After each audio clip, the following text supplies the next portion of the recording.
Hi guys, we're back with new video. చిన్న request, ఎవరైతే vegetarians ఉన్నారో, యానిమల్ లవర్స్ ఉన్నారో ఈ వీడియోని స్కిప్ చేయండి, డిస్లైక్ కొట్టద్దు. నేను ఎందుకంటే ఈరోజు చికెన్ బిర్యానీ వండుతున్నాను. ఓ మాస్టర్ షెఫ్ యోగి. మేము వెనిస్కి వెళ్ళినప్పుడు ఒక మాస్టర్ షెఫ్ అనే షాప్ కనిపించింది. దీప్తి కొనినా అంటే obviously I'm almost like master chef అని నాకు కొని అని చెప్పాను. నేను యాక్చువల్లీ చిన్నప్పుడు షెఫ్ అవుదాం అనుకున్నా, బట్ అన్న యాక్సిడెంట్లీ డాక్టర్ అయిపోయాను. అది ఎందుకైనా తర్వాత ఎప్పుడు టైం ఉన్నప్పుడు చెప్తా. చిన్నప్పటి నుంచి మమ్మీ దగ్గర బాగా కుకింగ్ నేర్చుకుని ఐఎమ్ ఆల్మోస్ట్ లైక్ ప్రొఫెషనల్. ఇండియాలో ఆల్మోస్ట్ ఒక 100 వెరైటీస్ ఆఫ్ బిర్యానీ ఉన్నాయి, కానీ హైదరాబాదీ దమ్ బిర్యానీ అంత టేస్టీ ఏమీ ఇంకోటి లేదు. సో నాకు మీరు హైదరాబాదీ బిర్యానీ పెడితే 365 days నేను మంచి లొట్టలు వేసుకుని తింటాను. ఈరోజు వచ్చేసి నేను సింపుల్ వర్షన్ బిర్యానీ, ఏ కాంప్లికేషన్ లేకుండా. ఎందుకంటే ఎవరికైతే వంట రాదో ఆన్లైన్ రెసిపీ చూసుకుని కరెక్ట్ 1 kg చికెన్కి 25 grams ఉప్పు వేయాలి ఇట్లా వేస్తారు కదా, అట్లా కాకుండా సింపుల్గా అప్రాక్సిమేట్ ఎట్లయినా నేను చూపిస్తాను. ప్రెసెస్ మోస్ట్ టేస్టియస్ట్ పీస్ అనమాట, థై పీస్ అనేది. అప్రాక్సిమేట్లీ 1 kg పైన ఉంటుంది, 1 kg 200 grams ఉంటుంది. సో లాస్ట్ ఏం అవసరం లేదు, జస్ట్ ప్రతి స్టెప్ ఫాలో అయిపోండి. సింపుల్ వేలో బిర్యానీ ఎట్లా చెప్తాను నేను. సో చికెన్ తీసుకుంది ఏదైతే ఉందో ఫ్లాట్గా స్ప్రెడ్ చేసుకుని ఎన్ని పీస్ అయితే అన్ని పీసెస్. సో మన గోల్ ఏంటి అంటే ప్రతి పీస్ మీద ఉప్పు వాడాలన్నమాట, ఈవెన్గా. ఎంత అనేది డజంట్ మ్యాటర్, ఈవెన్గా ఒక లేయర్ పడాలి. ఎంత డజంట్ మ్యాటర్. నేను చెప్పేది ఏంటిది అంటే చికెన్ పీసెస్ ఉన్నాయి కదా, దాని మీద మొత్తం లేయర్ ఉప్పు పడాలి. దాని తర్వాత ఏముంది, కొంచెం కారం అనేది ఎక్కువ వేసుకోవచ్చు, డబుల్ స్పూన్ అనమాట. లైక్ జస్ట్ ఇట్లా మెజర్మెంట్ లేదు, ఏం లేదు. మీకు మెజర్మెంట్స్ కావాలి అంటే కేజీ చికెన్కి ఒక 1 స్పూన్ సాల్ట్, 2 స్పూన్స్ మిర్చి వేసాను. మాకు జర్మనీలో నిమ్మకాయలు ఉన్నాయి కానీ ప్రస్తుతం మా ఇంట్లో లేవు, అందుకని మనం సిట్రోన్ తీసుకున్నాం. సిట్రోన్ అంటారు దాన్ని. అప్రాక్సిమేట్లీ 1200 grams చికెన్కి ఒక 1 teaspoon సాల్ట్, ఒక 2 teaspoons చిల్లీ పౌడర్ వేసుకున్నాము, ఒక 1 teaspoon టర్మిక్ పౌడర్ వేసుకున్నాము. యాక్చువల్గా అయితే నిమ్మకాయ, సాల్ట్, మిర్చి పౌడర్ వేసి కాసేపు మ్యారినేట్ చేసి తర్వాత మళ్ళీ సెకండ్ కోటింగ్ చేస్తే బాగుంటుంది అంటారు. గరం మసాలా కూడా 2 స్పూన్స్ వేసుకుందాం. మనకి మసాలా తగలపోతే అసలు ముక్క నోట్లో దిగదు. సో ప్రస్తుతానికి మనం ఉప్పు, కారం, నిమ్మకాయ, గరం మసాలా వేసుకున్నాం. ఒకవేళ బై ఛాన్స్ సాల్ట్ ఎక్కువ పడిపోతే ఏం భయపడకండి, జస్ట్ పెరుగు యాడ్ చేసుకోండి. ఇప్పుడు నేను పెప్పర్ యాడ్ చేస్తున్నా. So pepper 2 spoons. ఇది అయిపోయిన తర్వాత ఎనీ ర్యాండమ్ బిర్యానీ మసాలా, ఏ కంపెనీ అనేది డజంట్ మ్యాటర్. మాది ఎవరెస్ట్ బిర్యానీ మసాలా. కొంచెం క్రష్ చేసిన ఇంగ్రీడియంట్స్ కూడా ఉంటాయి, లైక్ కార్డమమ్, అవన్నీ స్టఫ్ అనమాట. మీకు దమ్ మసాలా కావాలి అంటే కొంచెము మసాలాస్ అనేవి కొంచెం ఎక్కువనే వేయాలి. యాక్చువల్గా అయితే ఇది చికెన్ మసాలా వేస్తున్నా. మా దగ్గర కొత్తిమీర, పుదీనా లేవు, మెయిన్ ఇంగ్రీడియంట్స్ అవి, కానీ స్టిల్ టేస్ట్ మాత్రం బాగానే ఉంటుంది. ఇక్కడ దొరకట్లేదు, స్పెషల్లీ వింటర్లో. రఫ్లీ కట్ చేసుకుని చిల్లీస్ కొన్ని ఉన్నాయి, ఈ చిల్లీస్ వేసుకుంటున్నా. ఆల్మోస్ట్ మ్యారినేషన్ అయిపోయింది. మెయిన్ ఇంగ్రీడియంట్ ఒకటి ఉంది. యాక్చువల్లీ అయితే గ్రీన్ చిల్లీస్ ఫైనలీ చాప్ చేసుకుని కొత్తిమీర, పుదీనా మీరు పేస్ట్ చేసుకుని వేస్తే ఇంకా బాగుంటుంది. కొంచెం వేసుకుందాము. ఒక 2-3 సార్లు వండుకుంటే అప్రాక్సిమేట్లీ ఎంత వేసుకోవాలో ఐడియా వచ్చేస్తుంది. నేను ప్రస్తుతం పెద్ద మెజర్ చేసి వేయను. కొంచెం జింజర్ పేస్ట్ వేసాను, కొంచెం టమాటా పేస్ట్ వేసాను. ఇంకా బిర్యానీలో మెయిన్ టేస్ట్ రావాలన్నా, డబుల్ మసాలా రావాలన్నా మోస్ట్ ఇంపార్టెంట్ థింగ్ అనేది పెరుగు అనమాట. పెరుగులో అస్సలు కాంప్రమైజ్ అవ్వద్దు, అంతే పోస్ ఐటమే. రిపీటెడ్ ఉంది.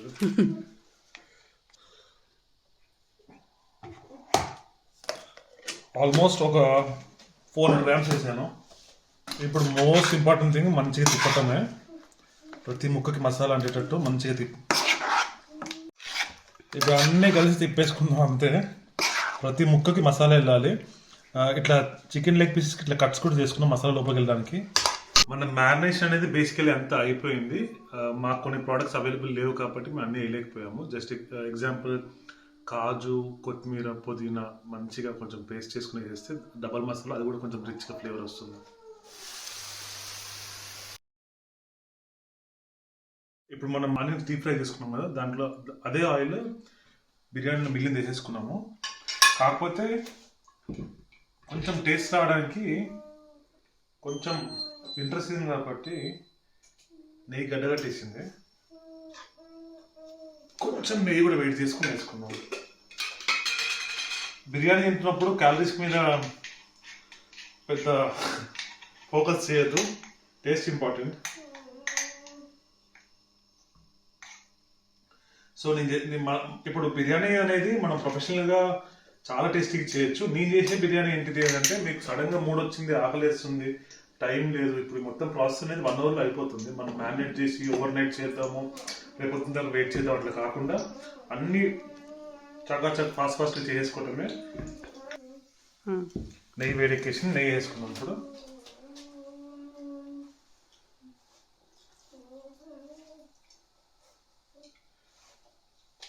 సో మోస్ట్ ఇంపార్టెంట్ టిప్ నేను చెప్పేది ఏంటిది అంటే, చాలా మందికి బిర్యానీ వండేటప్పుడు అడుగు అంటుకుంటుంది. ఎందుకంటే మన బవార్చి వండితే మాత్రము ఇట్లా వెడల్పు ఎక్కువ గిన్నెలో వండుతాడు, మనమేమో రైస్ కుక్కర్లో వండుతాం కాబట్టి దానివల్ల అడుగు అంటుకుంటుంది. దానికి నేను కనిపెట్టిన ట్రిక్ ఏంటంటే, నేను ఇంతకుముందు ఎక్కడ చూడలేదు. సో మేమేం చేస్తాను అంటే, ఒక ఉల్లిపాయ లేయర్ మొత్తం కట్ చేసి ఇట్లా పైన వేసి దానిపైన పీసెస్ చేసుకుంటాను. ఈ ఉల్లిపాయలు కూడా చాలా ప్రాపర్గా మాయిస్ట్గా కుక్ అయ్యి టేస్టీగా స్వీట్గా చాలా బాగుంటుంది.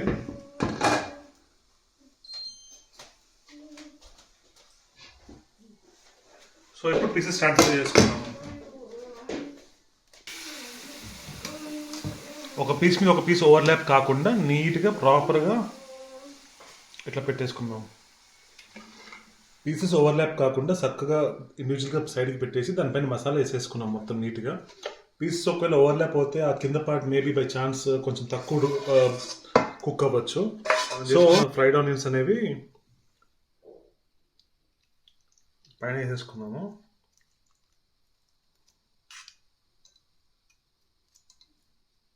కొంచెం స్ప్రెడ్ చేసుకుని మిగతావి కొంచెం రైస్ పైన వేసుకుంటే అయిపోతుంది. చికెన్కి సంబంధించిన మ్యారినేట్ ప్రాసెస్ అయిపోయింది, పక్కన. బిర్యానీలో చాలా మంది మ్యారినేట్ అప్పుడు మిస్ అయ్యారు, రైస్ అప్పుడు మిస్ అయిపోతారు. చాలా హార్డెస్ట్ స్టెప్ అనేది రైస్ అనమాట. ఎందుకంటే ఒకసారి ఓవర్ కుక్ అవుతుంది, ఒకసారి అండర్ కుక్ అవుతుంది, ఒకసారి లైక్ ప్రాపర్గా టేస్ట్ రాదు. రైస్ అనేది ఖచ్చితంగా మీరు ఫాలో అవ్వండి. మా వీడియో ఇంతసేపు చూసిన వాళ్ళందరూ ప్లీజ్ కొంచెం సబ్స్క్రైబ్ చేయండి. మెయిన్ గోల్ వచ్చేసి దాన్ని ఏమంటుంది ఇప్పుడు బయట వచ్చేది గంజి, ఏమో తెలియదు కానీ నాకు తెలిసి స్టార్చ్ అంటారు. అది ఇంగ్లీష్లో యోగి, పోనీ ఇంగ్లీష్లోనే కానీ తెలుగులో ఏమంటారో మీకు తెలిసి చెప్పండి. గంజి అని కుక్ వర్షన్ అంటారు అనుకుంటా, బట్ దీన్ని ఏమంటారో నాకు తెలియదు. అట్లీస్ట్ 6-7 టైమ్స్ కడగాలి. మనకి అసలు ఈ వాటర్ అనేది క్లియర్ అయ్యేదా కడుగుతూనే ఉండాలి. రైస్ ఏం పోట్లే కదా, పర్లేదు, కడుగుతూనే ఉండు. దంచవే మేనత్త కూతురా, దంచడానికి ఏముంది, కడగవే నా పిల్లమా. రైస్ అనేది ఇప్పుడు మనం కడిగేసుకున్నాము. రైస్ కడిగేది అనేది ఫస్ట్ స్టెప్ చేయండి, లైక్ మీరు కుకింగ్ స్టార్ట్ చేయక ముందులో. ఎందుకంటే రైస్ కడిగిన తర్వాత ఒక ½ అన్ అవర్ అనేది కొంచెం వాటర్లో డ్రైన్ చేసి పెడితే రైస్ అనేది ప్రాపర్గా కుక్ అవుతుంది. రైస్ బాయిల్ చేసేసుకున్నాము. కొంచెం ఆయిల్ వేసేసుకుని, రైస్లో ఆయిల్ వేసావా? వాటర్లో ఆయిల్ వేసిన స్టార్ అనీస్ ఒక 2 వేసేసుకుని,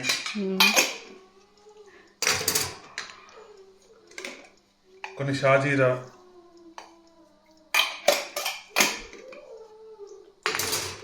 ఇంకేమేం కావాలి షెఫ్? రా స్పైస్ అన్ని వేసేసాం మనం. ప్రసంగం వేస్తున్నాను. ఏమేమి వేసావు?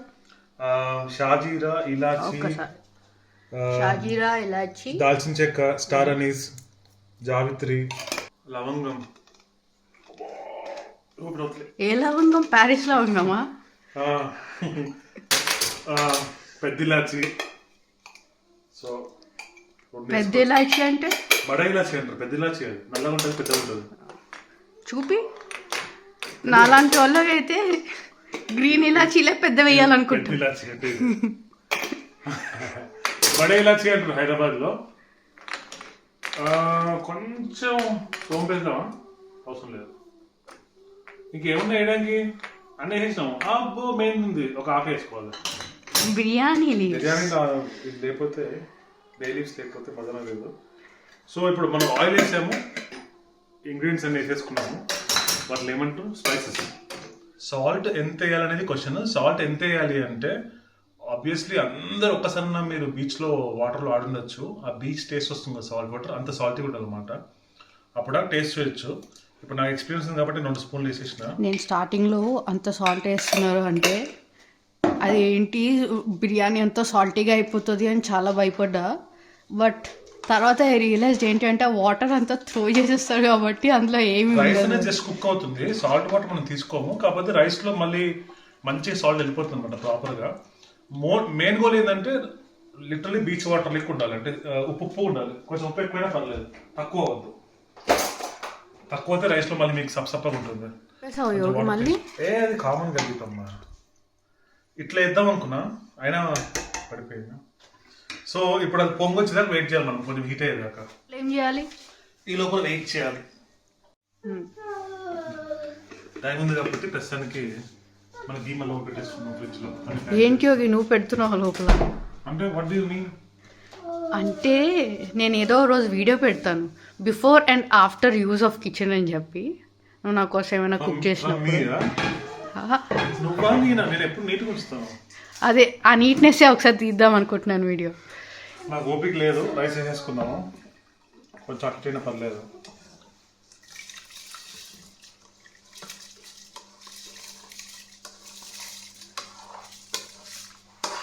ఈ రైస్ 60% 80% అని చెప్తారు. ఎట్లా తెలవాలి అంటే రైస్ మంచి గట్టిగా ఉంటుంది కదా, కొంచెం మెత్తగా అయింది అంటే అప్రాక్సిమేట్లీ 60% అనమాట. అది ఒక లేయర్ వేసుకోండి. తర్వాత టైమింగ్ ప్రకారం జస్ట్ ఒక 5 minutes మళ్ళీ పెద్ద హీట్లో ఉడకబెట్టిన తర్వాత నెక్స్ట్ లేయర్ అయింది.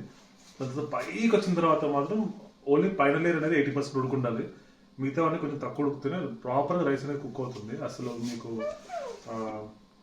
మెత్తగా తగలకుండా పొడి పొడిగా మంచిగా సపరేట్ అవుతుంది, తినచ్చు. అంటే హోటల్లో బిర్యానీ లెక్క. దాని ఇంకో మెయిన్ సీక్రెట్ ఏంటి అంటే వాటర్లో ఆయిల్ అనమాట, అతుక్కోకుండా వస్తుంది రైస్. ఇప్పుడు మంచిగా హీట్ అయింది, కొంచెం ఒకసారి తిప్పుకుందాము.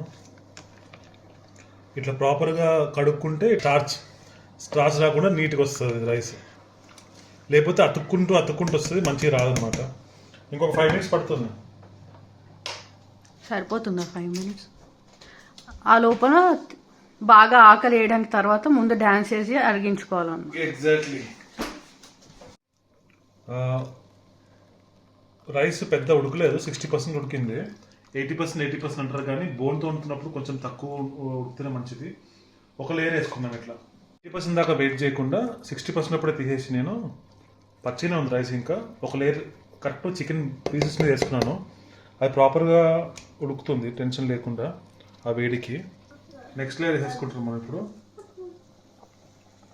ఎవ్రీ 3-4 minutesకి రైస్ ఇట్లా యాడ్ చేసుకుంటూ వెళ్ళిపోండి ఒక్కొక్క లేయర్. ఎంబీబీఎస్లో ఉన్నప్పుడు కొత్తగా జాయిన్ అయినప్పుడు 17 years అనమాట.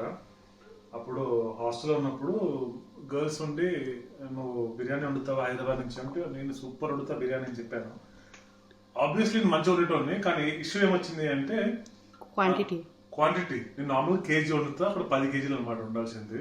వండేస్తా అని చెప్పి 10 kgs చికెన్ 10 kgs రైస్ తీసుకుని, యాక్చువల్లీ చికెన్ తక్కువైంది, రైస్ ఎక్కువైంది.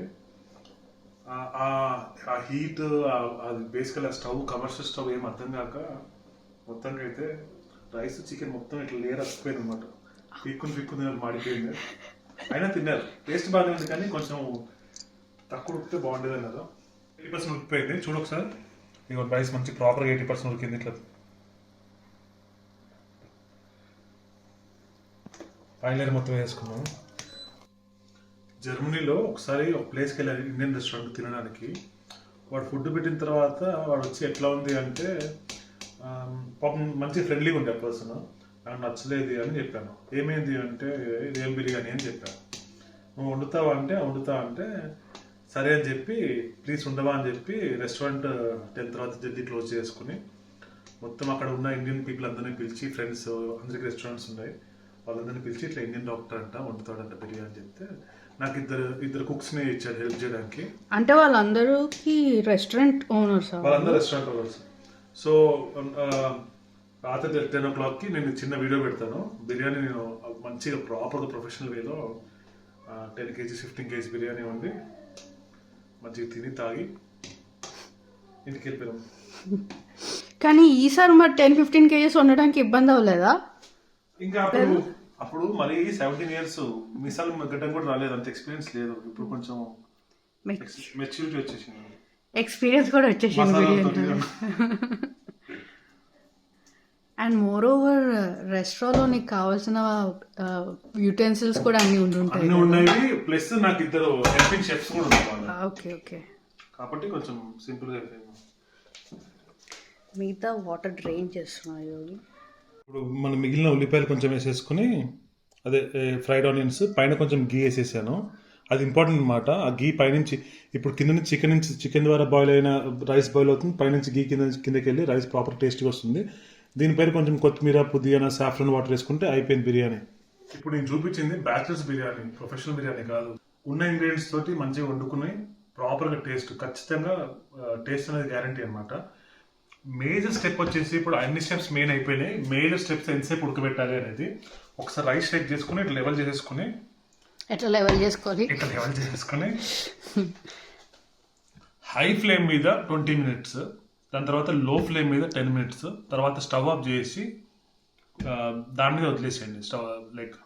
బర్నర్ మీద స్టవ్ మీద వదిలేసి ఒక 10 minutes తర్వాత మీరు దింపేసుకుంటే వేడి వేడి బిర్యానీ రెడీ. అవును, ఇక్కడ మనది ఇండక్షన్ స్టవ్ కాబట్టి చెప్తున్నావు ఒక 10 minutes దాని మీద ఉంచామని. ఇండియన్ స్టవ్స్కి అయితే హై ఫ్లేమ్, లో ఫ్లేమ్ అంతే, 20 minutes 10 minutes. తర్వాత బర్నర్ మీద ఉంచాల్సిన అవసరం అక్కడ ఉండదు కదా. నా కాన్సెప్ట్ ఏంటంటే బర్నర్ మీద అని కాదు, దాన్ని టచ్ చేయకుండా ఒక 15 minutes సైడ్కి పెడితే జస్ట్ ఇన్ కేస్ ఎక్కడన్నా బై ఛాన్స్ ఏమైనా రైస్ ఉడికిపోయినా ఉడికిపోతుంది అర్థం. ఆల్రెడీ మంచి మంచి వాసన వచ్చేస్తుంది. మనకున్న టైం అయిపోయింది, కొంచెం హీట్ తక్కువ చేసుకుందాం. ఫైనల్గా బిర్యానీ అయిపోయింది. వాసన దంచుతుంది, ఆకలి కూడా దంచుతుంది. ముక్కతో వాసన ఫస్ట్ నువ్వు లిడ్ ఓపెన్ చేయగానే మంచిగా వచ్చింది అది. చూసినా రైస్ ఇట్లా ప్రాపర్గా మెయిన్ పొడి పొడిగా ఉండాలన్నమాట, లేకపోతే మజా రాదు. ఇది చూసారా, సపరేట్ అయ్యేటట్టు ఒక సైడ్ నుంచి ఓపెన్ చేసుకుంటూ కింద పడేస్తే నా పిల్లలు నన్ను అంతది.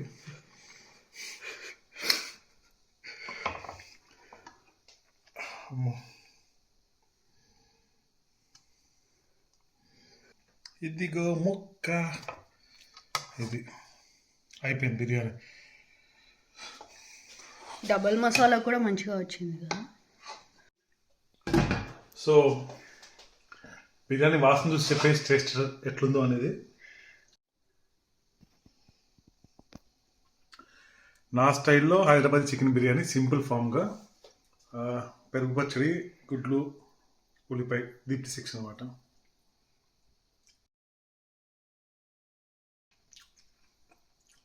ఐ హోప్ మీరు కూడా ఒకసారి ట్రై చేయండి నా స్టైల్లో బిర్యానీ. నచ్చితే ఖచ్చితంగా కామెంట్ సెక్షన్లో చెప్పండి. నెక్స్ట్ ఇంకేమైనా ఉండమంటే నాకు ఓన్లీ నాన్ వెజిటేరియన్ ఉండటం వచ్చు, వెజిటేరియన్ రాదు. See you until next time. Happy weekend, bye.